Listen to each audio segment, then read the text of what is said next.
Tá. Tem uma coisa que é legal que vocês falam. Vou tentar analisar do ponto de vista empresarial uma coisa aqui, que é o seguinte: o Breno falou uma coisa muito legal da repatriação das indústrias, mas falou lá atrás das empresas americanas, né, se espalhando pelo mundo. De fato, eu trabalhei em algumas que tinham uma presença brutal, Japão, Europa, tudo, né, e ainda é assim. Claro que as empresas europeias e o formato dessas indústrias americanas, por exemplo, na Europa, elas empregam muita gente, ela tem. Será que o americano da burguesia, como vocês falaram, mais tradicional, que vem lá de trás, nos negócios mais tradicionais, mais basais, como as commodities e tudo, a gente sabe, e é por sermos, né, americanos, não norte-americanos, americanos, que a gente também tem as nossas conexões, ou europeias, no Oriente e tudo mais. Muito dessa burguesia tem dupla cidadania. Se a Europa fizer o contra-cheque, a contraproposta assertiva, claro, eles não têm a mesma condição de salário mais baixo nessa disparidade que o americano.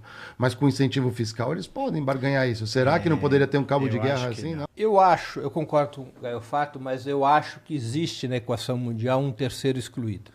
Pode existir. Na polarização de Estados Unidos existindo. O terceiro excluído chama-se Alemanha.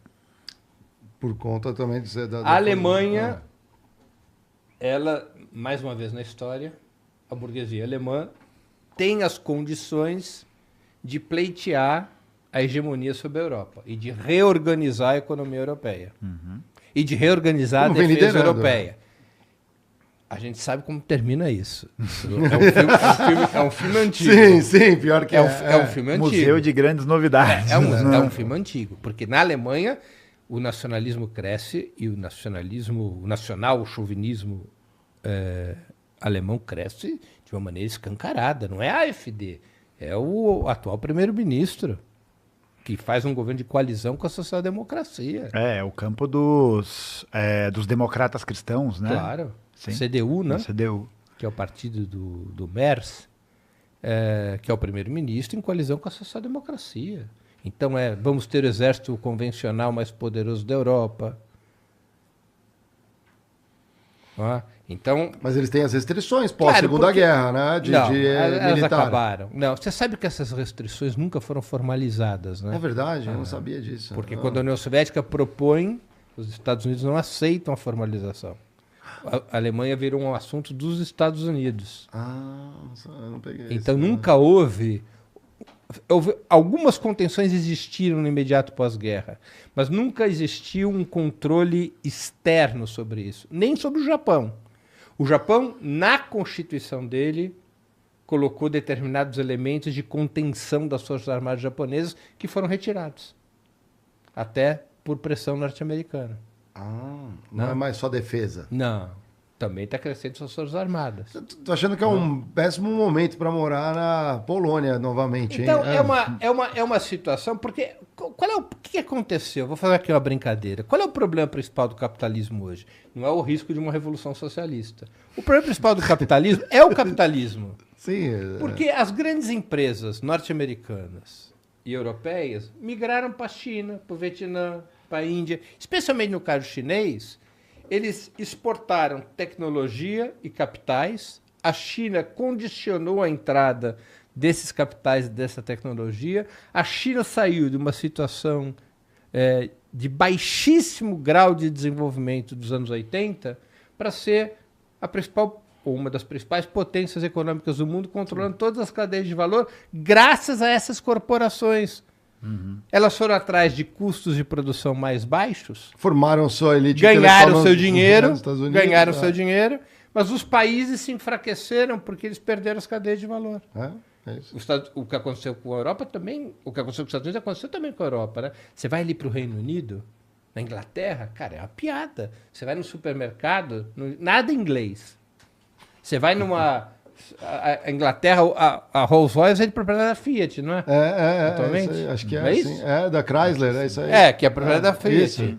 Tá? Isso. Então, você teve um processo de desindustrialização na Europa também. Eles exportaram a indústria para o grande rival, para aquele que é hoje o grande rival. E isso só aconteceu pela própria lógica do capital, porque as empresas vão buscar sempre a maior margem de lucro possível. E elas operam com plena liberdade nos sistemas capitalistas para fazerem isso. Agora, as empresas continuam muito ricas. Essas corporações estão muito ricas, né? Mas os países estão fragilizados. Estão fragilizados. E esse é um drama. E a China, que não tem um regime capitalista, tem um outro tipo de regime, a gente pode até discutir o que ele é, mas o peso do Estado é decisivo. Né? Os interesses privados não comandam o Estado chinês, é o Estado que comanda, inclusive, os interesses privados na China. Legal. A China tem todo o arsenal nas mãos. Todo o arsenal econômico, né? Nas mãos. E isso é um baita problema, que vai passar a ser o problema das corporações norte-americanas, porque antes foi a Ford que foi para a China fabricar carro e exportar para as Américas, ou exportar para a Europa, ou exportar para os Estados Unidos. Agora a China tem suas fábricas automotivas que são muito mais competitivas e de melhor qualidade que as fábricas americanas. Vai ver o que está acontecendo com o desempenho da indústria automobilística norte-americana. Não só dentro dos Estados Unidos, mas fora também. Está despencando. Já há anos, né? Sim. Já despenca. Qual é a grande empresa, as grandes empresas de automóveis hoje? Já não são mais as norte-americanas. E não só isso, em vários outros setores, né? Em vários outros setores. Então, eu acho que é uma situação... O que, inclusive, acho que leva para esse caminho de uma propensão no fortalecimento do nacional chauvinismo, né? Claro. Acho Antes que seja tarde. Tem uma coisa, antes que seja tarde. Né? Sim. Um período da minha carreira eu trabalhei em empresa alemã e eu fui convidado, né, a conhecer as operações, ficam ali, né, margeando o Rio Reno e uma indústria química, e deu para ver como montada ela era na infraestrutura pós-Segunda Guerra. Ou, perdão, antes até, pré-Segunda Guerra, para construção e tudo mais. Aí eu falava, pô, mas esses aqui, conversava com os alemães, pô, mas esses equipamentos, não, esse aqui é o mais moderno, mas ele é de 90. Ó, esse é o mais novinho, mostrava os reatores ali, ó, esse daqui tem já 10 anos. Eu ficava assim. E aí eu olhava as plantas da mesma empresa, com as instalações na China, eu falava assim, era desproporcional.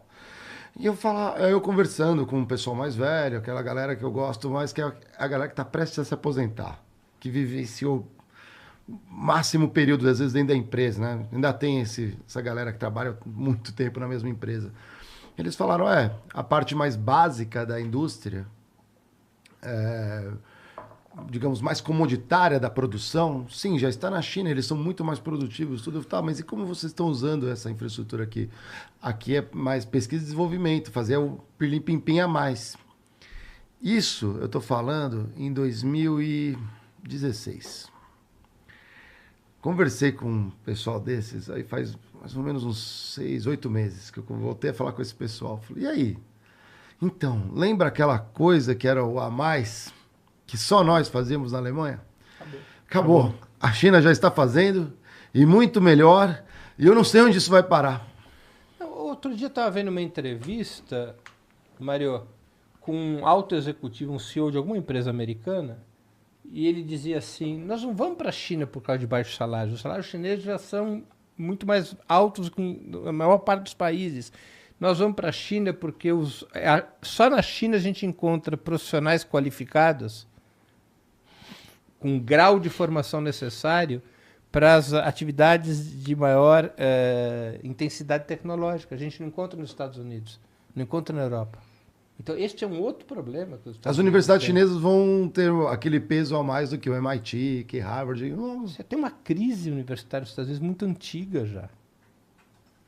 Porque na hora que você tira a empresa do território e ela vai para um outro país, a pressão, a demanda que você tem de inovação e tecnologia dentro do país, ela baixa.